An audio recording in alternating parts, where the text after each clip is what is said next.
It's 5 years since hundreds of thousands of Ukrainians took to the streets demanding change.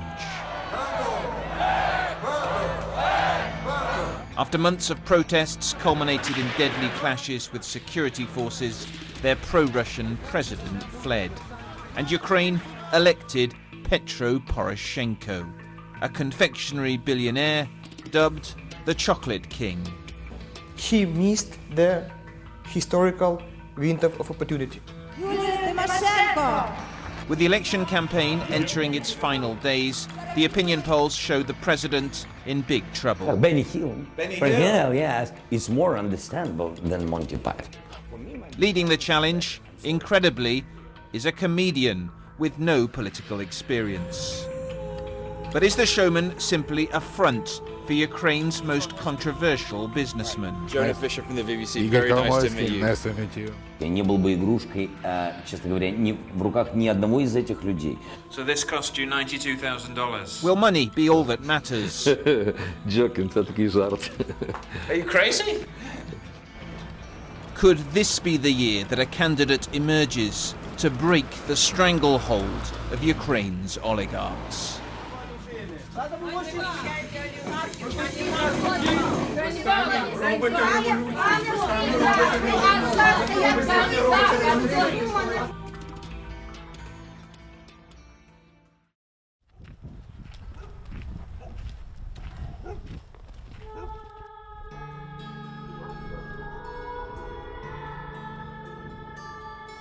Maxim has a dream: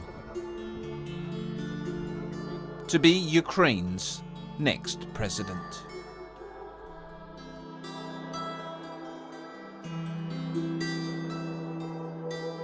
Сьогодні все контролюється саме олігархами.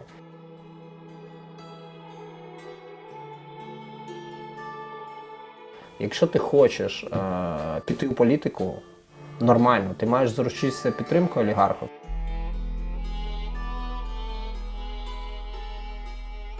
Хочу показати на всю країну, який насправді є шанс у звичайної людини. Насильно подавати нам належить, що поставили. Maxim is mayor of the village of Yelizavetivka in central Ukraine. He's known both as a maverick and for his zero-tolerance approach to corruption. Наша позиція рішуча. Ми принципово відмовилися укладати договори з кіпрською компанією без чітко визначеного кінцевого бенефіціара, тобто офшорною компанією. For the last 3 years, Mr. Golosnoy has been refusing to pay the gas bill. Безпосередньо вентиль, який було вкрадено. It's meant him facing death threats and the government buildings being cut off. But Mr. Golosnoy has installed electric heaters and refused to buckle. Сьогодні в енергетичному секторі склалася така ситуація, що практично усіма офшорними компаніями володіють олігархи. І ці офшорні – це афера загальнонаціонального масштабу.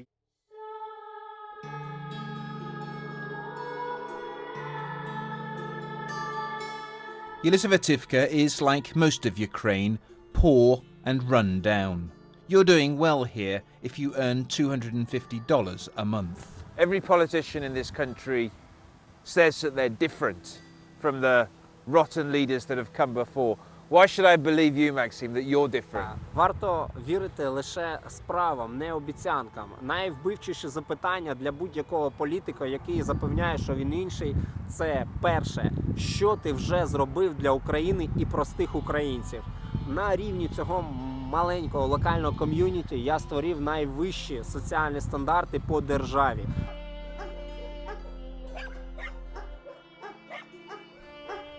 But there is one rather big hurdle to getting on the presidential ballot paper. It's a fee of 2.5 million hryvnia, $92,000, that every candidate must pay. Mr. Golosnoy's salary as mayor is $680 a month. How are you going to find that sort of money? 99% населення України ніколи не тримали в руках $92 тисячі. І я не хочу грати за правилами олігархів. Ставив $92 тисячі – це не порядок, це обмеження, це дискримінація. So you're going to try and stand without paying the money? Саме так. Money is not a problem for our next presidential wannabe. Do you know we're almost the same age? I'm about to be 41 as well.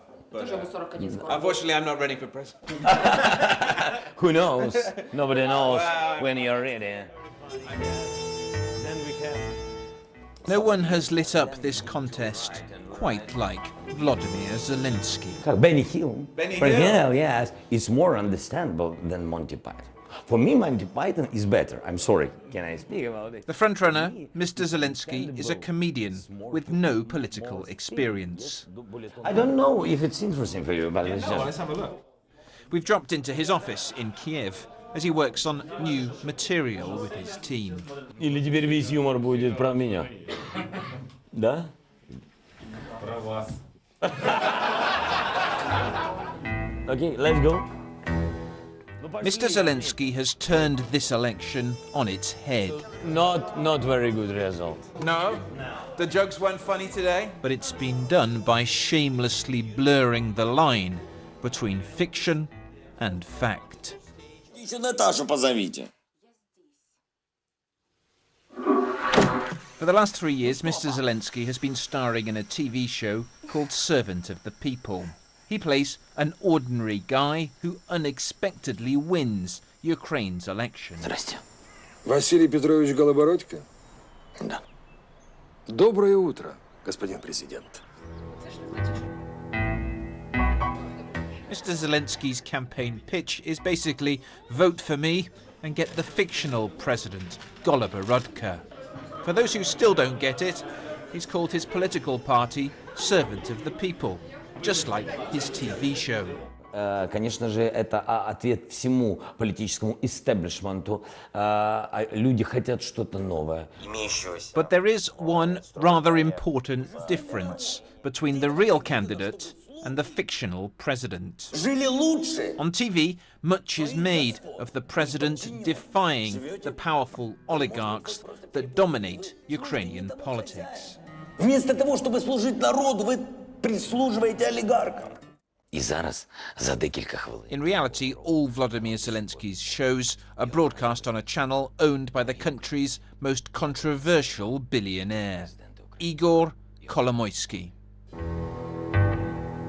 These days, you have to leave Ukraine to find him. Jonah Fisher from the BBC. Igor Very nice to meet Kolomoisky, you. nice to meet you. We've come to Israel for a rare interview. So you're a billionaire, but you drive yourself? And it's a Skoda. Mr. Kolomoisky is not quite on the run, but back in Ukraine, he's been accused of theft on an extraordinary scale. Financial investigators allege that Mr. Kolomoisky and his business partners were responsible for a $5.5 billion black hole in the account of the bank that they owned. It's called Privatbank. They actually realized that that bank could be a good source of funding for them personally and for their businesses. So effectively, these oligarchs were treating Privatbank, the deposits which had been made in it, as their own piggy as bank. their own, yeah, exactly. Well, piggy bank, yeah, it's a big pig. It's a big pig. It's a huge bank. Дорогі співвітчизники. With the bank on the brink of collapse, Ukraine's president and rival oligarch Petro Poroshenko announced that it was being taken from Mr. Kolomoisky and nationalized. Mr. Kolomoisky denies it all. Fake news, he tells me. В современном мире деньги же никуда не могут деться. То есть они из одних счетов должны попасть на другие счета. А если они покажут, куда и сколько мы забрали, то мы готовы, конечно же, все вернуть. So is this election then your chance to get revenge for what happened with Privatbank? Нет, это, то есть, это вообще не связанные вещи. То есть у нас нет вопроса мести. У нас есть вопрос восстановления справедливости. And that leads us back to the comedian. Для меня Зеленский это не персоналия, это некий символ. Символ смены поколений. Украина нуждается не в одном Зеленском, а в миллионах Зеленских. I'm sure you've heard that people say that you are just a puppet of Igor Kolomoisky, that you've been put forward as his candidate? Во-первых, это неправда. Я никакая не игрушка в руках Коломойского. Take this opportunity to reassure people that if you were president, if you won this election, that you would continue efforts to get the billions of dollars that he allegedly stole back to Ukraine, and that you would continue with all the investigations that are still ongoing into Igor Kolomoisky. Все мы перед законом равны, будь то человек, будь то олигарх, будь то крупнейший бизнесмен. Если кто-то что-то украл, и это доказано правоохранительными органами, этот человек обязан вернуться, никто ничего закрывать не будет. The problem is that the justice system is rotten, and judges in Ukraine easily bought and prone to political interference.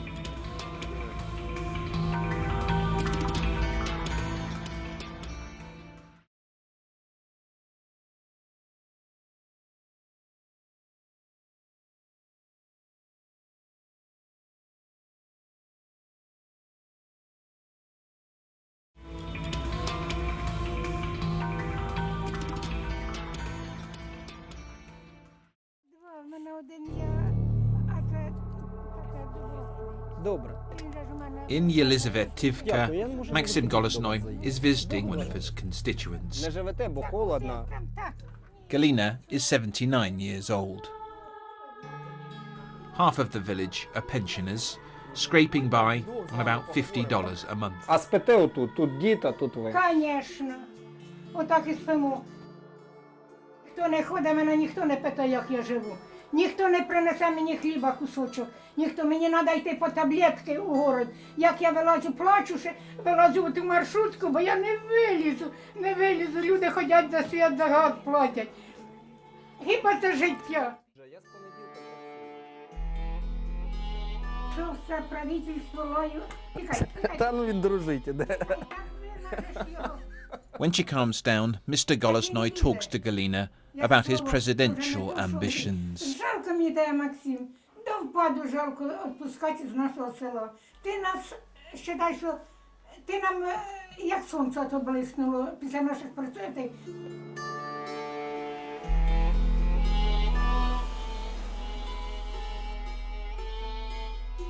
But all is not well with Mr. Golosnoy's plans to get on the ballot paper. Without the $92,000 registration fee, his application was rejected. Доброго дня. Да, я буду подавати. Да. Now he's gone to the courts and submitted documents arguing that it's unconstitutional to exclude Ukrainians who can't pay. Все, до побачення. До побачення.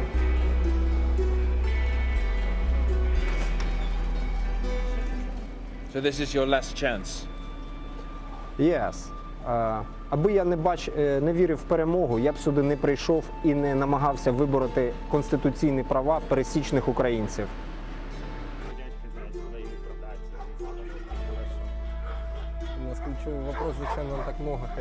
Back home, all Mr. Golosnoy and his wife Svetlana can do is wait. О, Ты в нас можешь никогда не сомневаться. спасибо.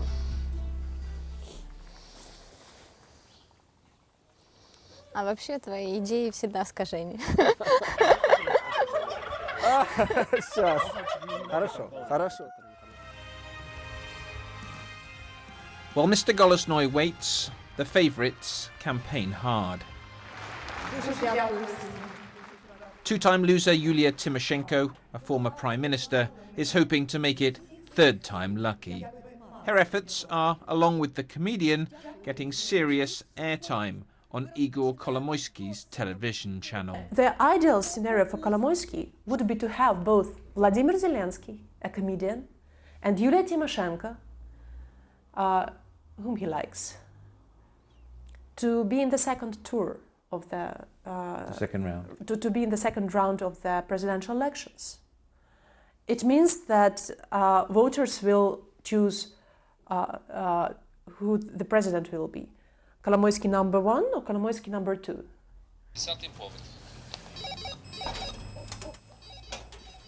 The opinion polls suggest it could be very tight as to who makes the second round. And that's why I've stopped off at this modest Kiev apartment. Jonah from the BBC, hi. Кандидат на пост президента України Тимошенко Юрій Володимирович, голова... Yes, you heard him right. Yulia's not the only Tymoshenko in this race. On the ballot paper, Yuri Vladimirovich will be right next to Yulia Vladimirovna. Yulia Tymoshenko does not find it funny, and she's accused President Poroshenko of funding Yuri as part of a dirty tricks campaign. Lots of people are saying that you're what's known as a clone candidate and that some people will make a mistake and vote for you instead of Yulia Tymoshenko. Ну я, як уроджений Юрій Володимирович Тимошенко, я би перший мав перейматися тим, що якась жінка, яка прийняла моє прізвище, буде відбирати у мене голоси, розумієте, на свою користь, технічно. Но я мужчина, я джентльмен, я з жінками не воюю. Yuri has declared an annual income of less than $10,000 a year. So this cost you $92,000. Joking, це такий жарт. Are you crazy? Yuri tells me he borrowed the money and will eventually pay it back. Я вас уже запрошую на свою майбутню інавгурацію. Буду дуже радий вас побачити. Коли це станеться, нагадайте мені, щоб я вас надмінно запросив. Okay, and will you be inviting Julia Tymoshenko as well? Запросите Юлію Тимошенко? Ні. Ну, після того, коли вона наговорила таких негарних речей в мою адресу. Even if Yuri gets just 1%, it could be curtains for Yulia. President Poroshenko has denied any involvement in Yuri's candidacy. The polls suggest the oligarch is in a desperate battle for survival. The Chocolate King has proved a steady hand in the conflict against Russian-backed rebels in the east and turned the country decisively towards Europe. But his record on fighting corruption is decidedly mixed. After the previous revolution, everyone were ready to wait for better life. Everyone understands that system should be changed and there is no other way. He did not change the system. That is the problem. He missed the historical window of opportunity. Mr. Poroshenko's failings can be clearly seen in Ukraine's unreformed justice system. In March 2017, to great fanfare, Roman Nazirov, the head of Ukraine's fiscal service, was arrested while receiving medical treatment. In bizarre scenes, he appeared in court, lying in bed. Mr. Nazirov was accused of helping an oligarch avoid paying tens of millions of dollars in tax. At the time, it was seen as Ukraine at last getting serious about tackling high-level corruption. 2 years on, Mr. Nazirov is healthy, out on bail, has been reinstated in his job, and has succeeded in turning court proceedings into a complete farce. This is the prosecutor. Listen closely. It doesn't make much sense, even if you understand Ukrainian. At Mr. Nazirov's request, instead of a short summary, the prosecutor is being forced to read the full 776-page indictment of dense financial documents. After a year of sporadically held hearings, they're still hundreds of pages away from actually starting the trial. Every couple of weeks, this bizarre scene repeats itself. The judges, the lawyers, the defendant all come here and listen to the indictment being speed read.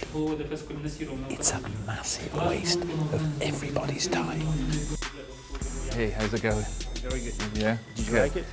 Mr. Nazirov insists he's innocent and the victim of a politically motivated prosecution. I didn't. But the prosecutor says you could waive the right Okay. for this to be read. Oh, so it's a new thing. So I can waive the right. So the obligation by Ukrainian law to announce the indictment. So they should be announcing the indictment. I shouldn't be waiving something, right? Well, they basically say that you're deliberately slowing this process down because you don't want to face justice. I cannot slow the process down. Well, you can. Your lawyers can. You can query everything. No, okay, but do you agree that the judges need to hear the indictment? Well, if they've got it in paper, they could just read it. That saves a lot of this time here if they just read it. The problem is, so you understand, the judges are not reading it at home. Mr. Nasirov is not lacking in money or confidence. Incredibly, he's paid the $92,000 and is also running for president. In search of answers, I spoke to the man who first fired Mr. Nasirov. It's often said that he's a close ally of President Poroshenko. He serves the political elites, I want to say. You know, the system cannot afford, cannot let people like Nasirov to be punished. Nasirov has been protected by all the corrupt elite that surrounds him. Absolutely. He was a symbol of fight against corruption in 2017. Now he's a symbol that it doesn't work. Ну що, пішли? Подивимося, як воно. It's crunch time for Maxim at the Supreme Court. He's been summoned to find out if his appeal has been successful. Defeat here and his bid to run for the presidency without paying the fee will be over.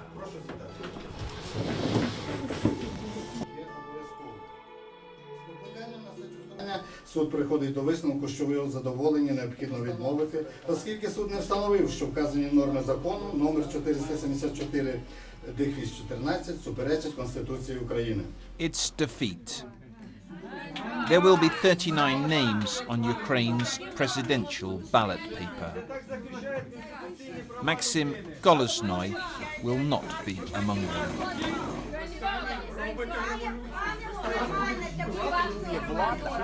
А вхід в олігархічну систему 2,5 мільйона гривень я не буду. Вибачте мені, я поважаю Конституцію України, я поважаю народ України, я поважаю себе. Я не приймаю їх правила гри.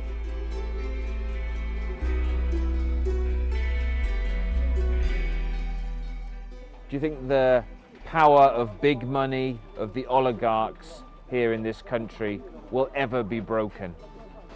Вона має бути подолана, інакше Україна як держава може просто зникнути з політичної мапи світу. Тобто ми перетворимося на маленькі феодальні якісь клаптики, які будуть неспроможні захистити себе, прокормити себе.